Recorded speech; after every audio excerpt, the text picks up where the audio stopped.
Hey, family. This is day 27 of our Reading Through the Bible Together in a Year series. Today we're covering Exodus chapters 34 through 36.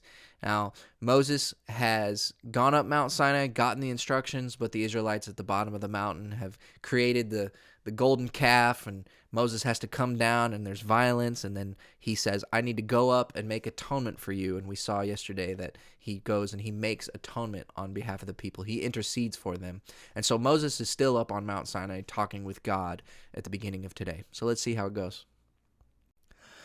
And the Lord said to Moshe, Make 2 other stones like the first 2, and I will put on them the words which were on the first stones, which were broken by you.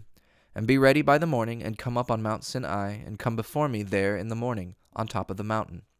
No one is to come up with you, and let no man be seen anywhere on the mountain. Let no flocks or herds come near to get their food at its foot. So Moshe got 2 stones cut up like the first, and early in the morning he went up Mount Sinai, as the Lord had said, with the 2 stones in his hand. And the Lord came down in the cloud, and took his place by the side of Moshe, and Moshe gave worship to the name of the Lord. And the Lord went past before his eyes, saying, Yahweh, Yahweh, a God full of compassion and grace, slow to wrath, and great in loyal love and faithfulness, having mercy on thousands, overlooking evil and wrongdoing and sin.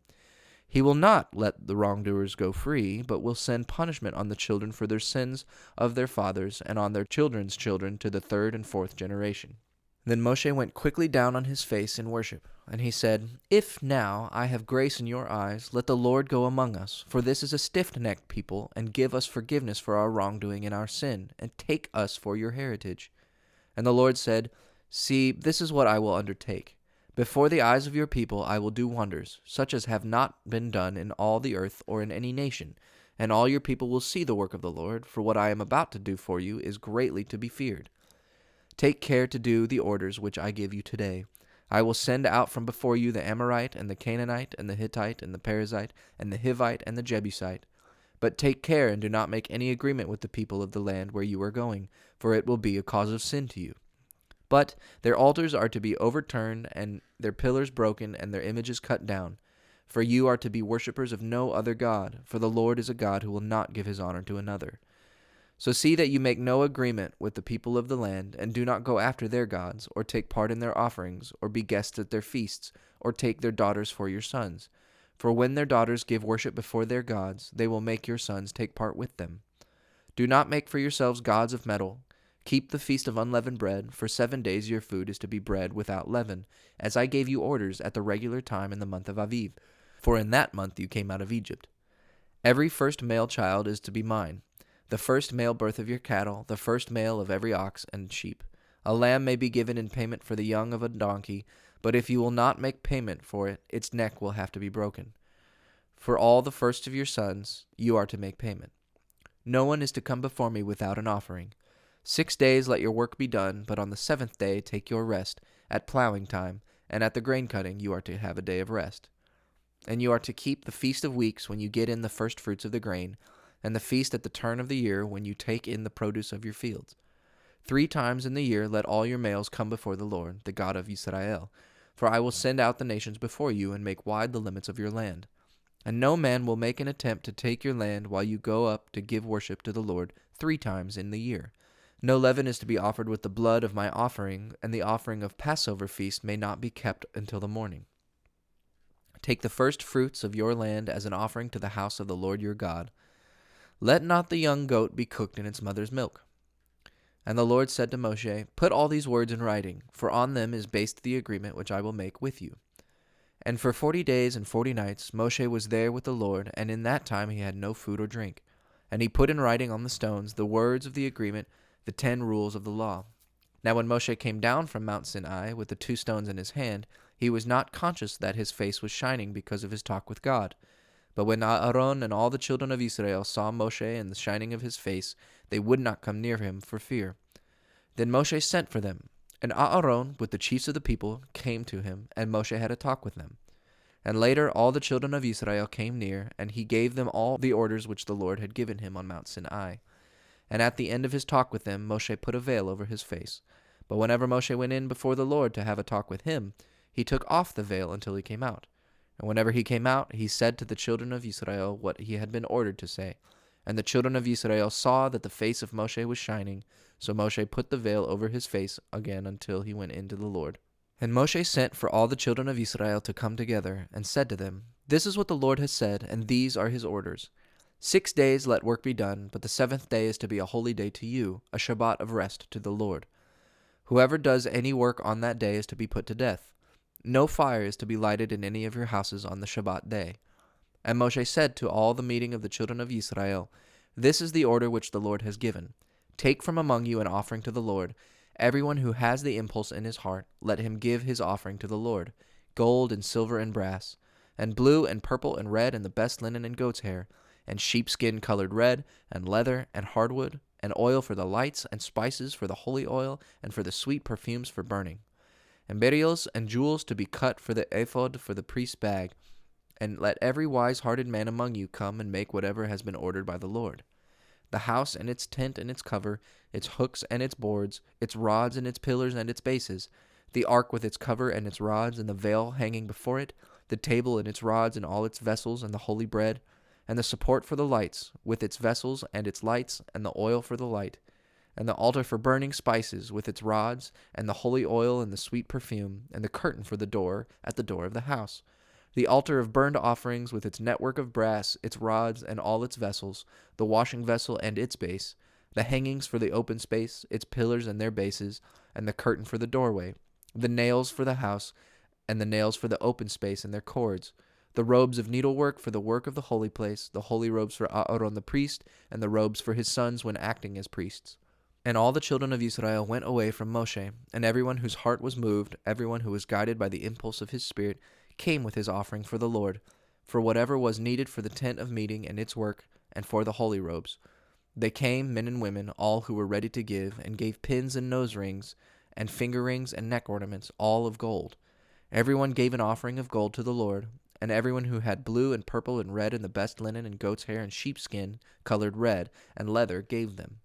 Everyone who had silver and brass gave an offering of them to the Lord, and everyone who had hardwood, such as was needed for the work, gave it. And all the women who were expert with their hands made cloth, and gave the work of their hands, blue and purple and red and the best linen. And those women who had the knowledge made the goat's hair into cloth. And the rulers gave the beryls and the cut jewels for the ephod and the priest's bag, and the spice and the oil for the light, and the holy oil and the sweet perfumes. The children of Israel, every man and woman, from the impulse of their hearts, gave their offerings freely to the Lord for the work which the Lord had given Moshe orders to have done. And Moshe said to the children of Israel, See, the Lord has made selection of Bezalel, the son of Uri, the son of Hur, of the tribe of Yehudah, and he has made him full of the Spirit of God in all wisdom and knowledge and art of every sort, as an expert designer of beautiful things, working in gold and silver and brass, trained in the cutting of stones and the ornamenting of wood and in every sort of handwork. And he has given to him and to Oholiab, the son of Ahisamach, of the tribe of Dan, the power of training others. To them he has given knowledge of all the arts of the handworker, of the designer, and the expert workman, of the maker of needlework in blue and purple and red and the best linen, and of the maker of cloth, in all the arts of the designer and the trained workman they are expert. So let Bezalel and Aholiab get to work with every wise-hearted man to whom the Lord has given wisdom and knowledge, to do whatever is necessary for the ordering of the holy place, as the Lord has given orders. Then Moshe sent for Bezalel and Aholiab and for all the wise-hearted men to whom the Lord had given wisdom, even everyone who was moved by the impulse of his heart to come and take part in the work. And they took from Moshe all the offerings which the children of Israel had given for the building of the holy place, and still they went on giving him more free offerings every morning. Then the wise men who were doing all the work of the holy place came from their work and said to Moshe, The people are still giving much more than is needed for the work which the Lord has given us orders to do. So Moshe made an order and had it given out through all the tents, saying, Let no man or woman make any more offerings for the holy place. So the people were kept from giving more, for the material they had was enough and more than enough for all the work which had to be done. Then all the expert workmen among them made the house with its 10 curtains, of the best linen, blue and purple and red. They made them, with winged ones worked by expert designers. Every curtain was 28 cubits long and 4 cubits wide, all of the same measure. And 5 curtains were joined together, and the other 5 curtains were joined together. And they put twists of blue cord on the edge of the outside curtain of the first group, And in the same way on the outside curtain of the second group. 50 twists on the one curtain and 50 on the edge of the curtain of the other group, the twists being opposite to one another. And they made 50 hooks of gold, joining the curtains to one another with the hooks, and so the house was made. And they made curtains of goat hair for the tent. 11 curtains were made. Every curtain was 30 cubits long and 4 cubits wide, all of the same measure. 5 curtains were joined together to make one group, and 6 curtains were joined together to make the other group. And they put 50 twists of cord on the edge of the outside curtain of the first group, and 50 twists on the edge of the outside curtain of the second group, and 50 hooks of brass for joining them together to make the tent. And they made a cover of sheepskin colored red to go over the tent, and a cover of leather over that. And for the uprights of the house they made boards of hardwood. The boards were 10 cubits long and 1 cubit and a half wide.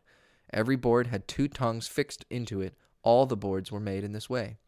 They made 20 boards for the south side of the house, and for these 20 boards 40 silver bases, 2 bases under every board to take its tongues. And for the second side of the house, on the north, they made 20 boards, with their 40 silver bases, 2 bases for every board. And for the west side of the house, at the back, they made 6 boards, and 2 boards for the angles at the back.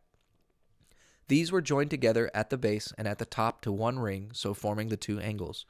So there were 8 boards with 16 bases of silver, 2 bases under every board. And they made rods of hardwood, 5 for the boards on one side of the house, and 5 for the boards on the other side of the house, and 5 for the boards at the back on the west.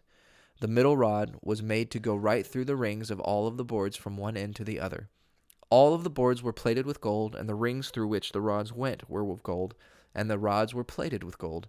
And he made the veil of the best linen, blue and purple and red, worked with winged ones, designed by expert workmen. And they made 4 pillars for it of hardwood plated with gold. They had hooks of gold and 4 silver bases. And they made a curtain for the door of the tent of the best linen with needlework of the blue and purple and red. And 5 pillars for the curtain with their hooks. The heads of the pillars were of gold, and they were circled with bands of gold, and their 5 bases were of brass. Exodus 34, verses 6 and 7, giving the 5 characteristic traits of God, the compassionate, gracious, slow to anger, abounding in loyal love and faithfulness. These are the 5 traits, and this is the verse that's quoted the most in the Old Testament when describing God. It's essentially the John 3:16 of the Old Testament. But these is a wonderful verse and to contemplate on the different characteristics of God.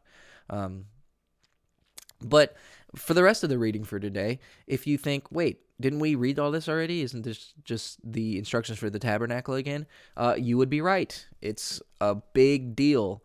And that there's a full accounting of the building of the tabernacle before the golden calf incident, and then when they're actually building it after the golden calf incident. And I think that's significant that it is fully described on both sides, with the Israelites worshiping the golden calf and Moses going up the mountain for the sake of atonement, and the description of God's character being in between the tabernacle accounts.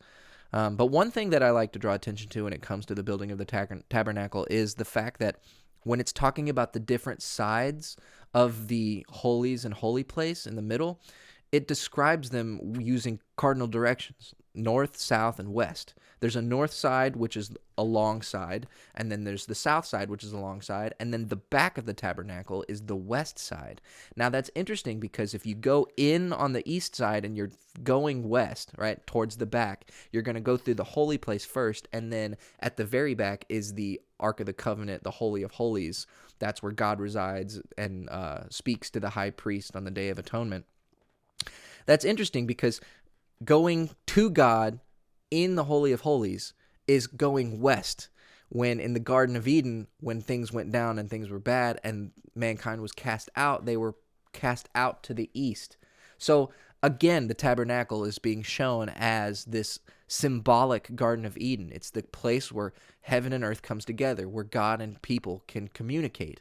And so it's just another thing that I think is fascinating. Going into the tabernacle, into the Holy of Holies, is going back into the Garden of Eden. So neat things to think about as you have a wonderful day.